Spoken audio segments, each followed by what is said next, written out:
Welcome back to another edition of Keys to the Game. In this segment, we're going to be talking about They Don't Always Love You.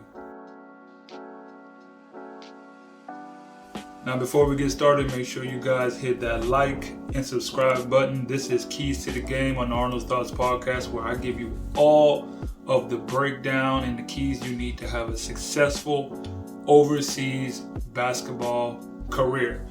Now, before we get started, man, like I was saying, they don't always love you. That's the key for today. That's what you need to understand when you're playing this game. They don't always love you.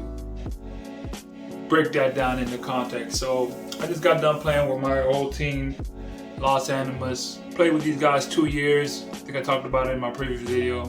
But played with these guys for like 2 years. I got done playing in Argentina.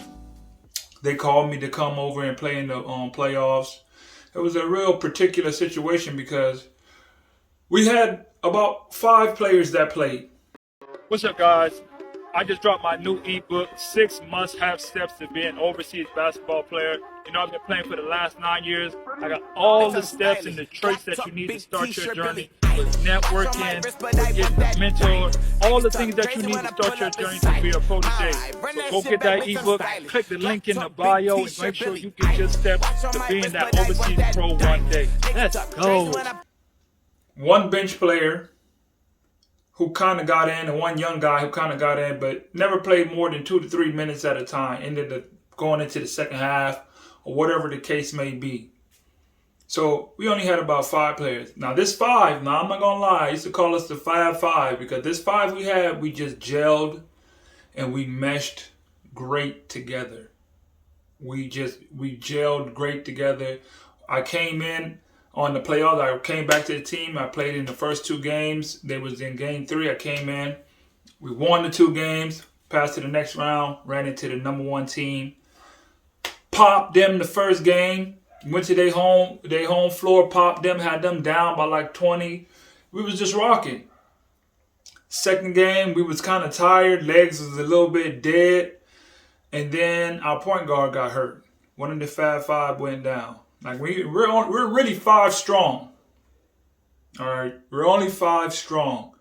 So to have one player go down is really, really big for us to have one player go down. And our point guard, he had got like a torn ligament into his knee, came down. When you're playing every minute of every professional game, and he's a little bit older, he's like 37, and you have to, when you're playing against the number 1 team, and you're not going to get a sub, and it's a back-to-back, and you're going hard, things happen if you don't really take care of your body, or just things happen because you're just putting so much stress on your body. That's how injuries happen. Needless to say, he got injured. We lost that game. Had to bring in another person. So we have to bring in another player one day before we play games 3 and 4, because here they do back-to-backs. For this round, it's best of 5. We had to do back-to-backs. So we do the back-to-back. And guy plays. We lose the first game horribly. I had a terrible game. I had like 9 points. Went like 2 for 16. 1 for 8 from 3. 1 for 8 from 2. Missed like some free throws. 3 for 5 or something. I don't know. It was just it's basketball. It's life. You're not always going to have a great game. You're not always going to be shooting it perfect. You're not always going to be shooting high 60%, like Devin Booker when he had that little stretch in the playoffs where he was just shooting 80%. And then right after that, his whole game just kind of like, I wouldn't say crashed, but it hit a low point where he was just scoring like 10 points. I don't know where he was shooting it horrible. 7 for 24 or whatever the case may be, but that's just the roller coaster ride of basketball. And when it comes to playoffs, that's why you have a deep team, because sometimes when your best players or some of your players, any player really, don't got it going on, it might be somebody else's turn. That's why you have a deep bench. We can't afford that. Either you're going to be playing good or you're going to be playing good. One person have an off game, then it's going to mess up everybody on the whole team, because everybody must play well, because you don't have any other players that are going to really make up for what you lack. And that was basically the situation that we had. We fought hard. in the last game, but we end up losing. And it's just like the basketball. I always say it's the basketball gods. I've been playing this game long enough to know when you're gonna pull it through, or it's just time. And I knew for 100% fact, I was like, it's time. Because if we would have won that last game, we would have went to the game 5, which is the last game, and we would have played at their place. We're winning the entire game until the fourth, right before the fourth quarter. Their big man, my homeboy Carlos, who never hits a shot, or he never makes no 3-point. He never shoots a 3 in all the series. Pretty much, I think since I've known him, he's probably shot 2 threes all year. That's from last year that I played with him the entire season, and this last game. I seen him make 2 threes. One in the very first game we played, and yesterday, the very last game I played against him. He hit a 3. So I'm like, we're playing great defense. You know, you have the defensive plan. We're running it. We're playing it all good. He gets wide open. He's not even wide open. It's just he has to shoot it because the shot clock's running down. He makes it 3. Fine. Come back down. They get a stop. They shoot it from half court. Knocks in a backboard 3. I said, yeah, too many things are going on. This is not looking good for us. I know basketball and the way the basketball gods work. When you do things like that, you don't really have. It's like the odds are always in their favor. Every time I seen something like that happen, that team ended up winning. Every single time they make I want to look at the stat of every time someone makes a go-ahead basket at the end of the quarter, like the second or third quarter. Does that team always win the game? Because that situation I've seen at least this past season when I was in Argentina, twice that happened, and the team that made the shot won. And this is the 3rd time I've seen it in a row. So 3 times in a row I've witnessed with my own eyes and have been a part of the game. And whichever team, including my team and other team, they've come away with the victory. Needless to say, they end up winning the game. We end up losing. We fought hard. You know, for me, it was just an honor to be able to come back and play for this team. And because I got so much love from all the fans and all the people and just people in general. Like today I was in a taxi and I only had cash and I didn't have enough change. And one of the people was in the car with me. They was like, do you need some change? So they gave it to me. And she was like, you play for Los Animas. So I'm like, you just got fans everywhere that people are just willing to help you out and look out for you because they just respect what you've done for the club, for the organization. But not everybody. Once I had that bad game, I had like 9 points. I had someone of the organization come up to me and just tell me like, yeah, we need you to play better. And I'm like, bro, it's basketball. Do you know, it's like, do you understand the fact that I put my heart, I grind for this, I go to practice, I train, I wake up, I meditate, I do extra work, I run. I put my all. I would not be here if y'all didn't believe in me to be able to do the things I've been able to do. Because if I wasn't able to do the things I was able to do, I wouldn't have been here in this situation in the first place. So clearly I've done the work to allow me to be in this situation. When I came in, we won the first 3 games, my first 3 games. Boom, ran through those. Everybody love you. Then you lose, and you lose one where you don't play well. Oh, now everybody hates you. And I can't even say everybody. It's just particular people in this certain situation that I want to come and talk about, because that's also a part of the game, and is understanding that love the people that love you, and if the people that the ones who not rocking with you, don't worry about them, because not everybody's going to love you in this game. Not everybody's going to treat you with the respect no matter what you've done. Like, to be honest, in this country, I'm known as the legend.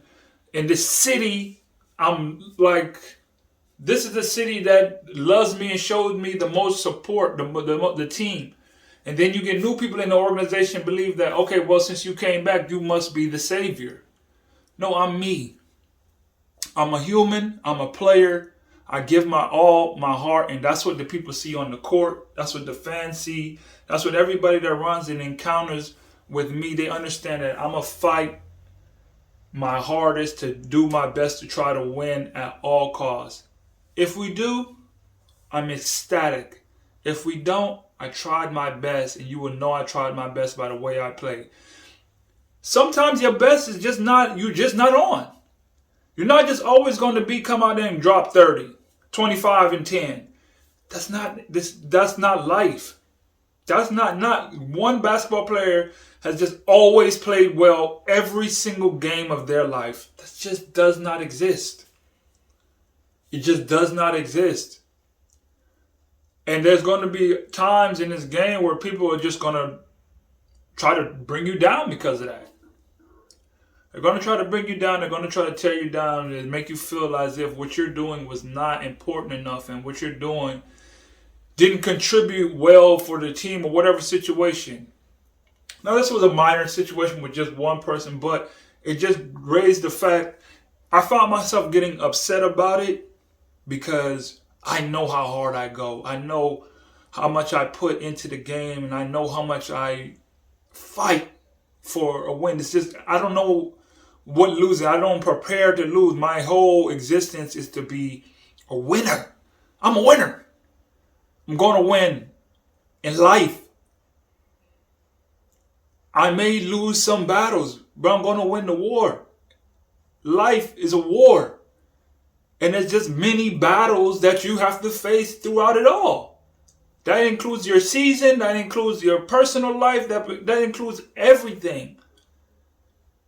Sometimes your personal battles is on the court that you're just not on tonight. And you just have to understand that, hey, that's a part of life. I lost this battle. But I'm winning the war. 100% winning the war.